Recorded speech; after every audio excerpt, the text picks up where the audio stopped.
Hey everyone, Advocate Sebin Kader here.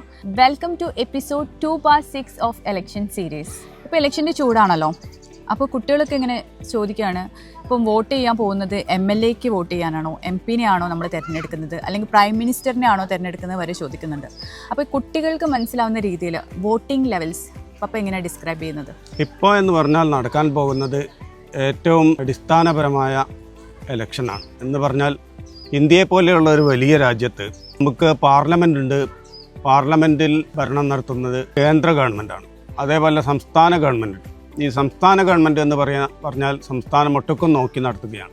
അതേ സമയത്ത് panchayat level, corporation level, municipality level എന്നിങ്ങനെ block level ഇങ്ങനെയൊക്കെയുള്ള തെരഞ്ഞെടുപ്പുകളാണ് ഇപ്പോൾ നടക്കാൻ പോകുന്നത്. ഇത് ആണ് അധികാര വികേന്ദ്രീകരണത്തിൻ്റെ ഭാഗമായിട്ടാണ്. പണ്ട് ഗാന്ധിജി വിഭാവന ചെയ്ത പോലെ എല്ലാവരിലേക്കും അധികാരം എത്തിക്കുക എന്നതാണ് ഇതുകൊണ്ട് ഉദ്ദേശിക്കുന്നത്. അല്ലെങ്കിൽ ഗ്രാമാന്തരങ്ങളിലും സമൂഹത്തിൻ്റെ ഏറ്റവും അടുത്തുള്ള ആളുകൾക്ക് ഏറ്റവും അടുത്തുള്ള ഒരു ഭരണാധികാരി അവരുടെ അടിസ്ഥാന ആവശ്യങ്ങൾ നിറവേറ്റി കൊടുക്കുന്നതിന് വേണ്ടി ഉള്ള ഒരു ഭരണം നടത്തുന്നതിന് വേണ്ടിയുള്ള ഇലക്ഷനാണ്, തെരഞ്ഞെടുപ്പാണ് ഇപ്പോൾ നടക്കുന്നത്. അത് മുനിസിപ്പാലിറ്റികളുണ്ട്, കോർപ്പറേഷനുകളുണ്ട്, ജില്ലാ പഞ്ചായത്തുണ്ട്, അതോടൊപ്പം പഞ്ചായത്തുകളുമുണ്ട്. ഗ്രാമങ്ങളിൽ പഞ്ചായത്ത് പ്രസിഡൻ്റാണ് ഭരണം നടത്തുക. അപ്പോൾ പഞ്ചായത്ത് പ്രസിഡൻറ്റിനെ തിരഞ്ഞെടുക്കണമെങ്കിൽ ഓരോ വാർഡിലും മെമ്പർമാരെ തിരഞ്ഞെടുക്കണം. അതേപോലെ കോർപ്പറേഷൻ എന്ന് പറഞ്ഞാൽ സിറ്റികളാണ്, വലിയ സിറ്റിയാണ് ഉദ്ദേശിക്കുന്നത്. ആ സിറ്റിയിൽ ഭരണം നടത്തുന്നതിൽ കോർപ്പറേഷൻ മേയറെ തിരഞ്ഞെടുക്കേണ്ടത്. അതേപോലെ തന്നെ അത് കഴിഞ്ഞാൽ പിന്നെ മുനിസിപ്പാലിറ്റിയാണ് കോർപ്പറേഷനെ തൊട്ട് താഴെയായിട്ട് വരുന്നത്.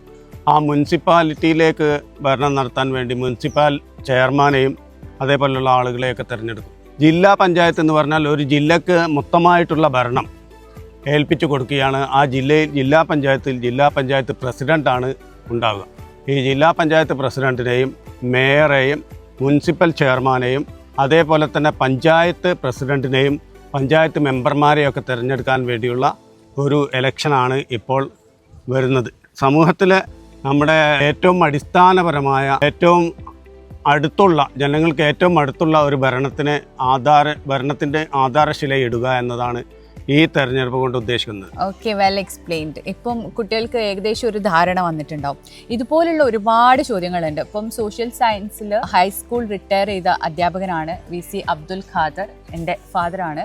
അപ്പം പപ്പൻ്റെ അടുത്ത് കുറേ ഇങ്ങനത്തെ ക്വസ്റ്റ്യൻസ് ചോദിക്കാനുണ്ടാവും. അപ്പോൾ ഇനിയും നമ്മൾ ലീഗൽ സീരീസിൽ ഇങ്ങനെയുള്ള ക്വസ്റ്റ്യൻസ് കുട്ടികൾക്ക് വേണ്ടിയിട്ടും അല്ലെങ്കിൽ മുതിർന്നവർക്ക് വേണ്ടിയിട്ടും നമുക്ക് അഡ്രസ്സ് ചെയ്യാം അല്ലേ? അപ്പോൾ ഇങ്ങനെ സ്റ്റേ ട്യൂൺഡ് എന്ന് പറയും.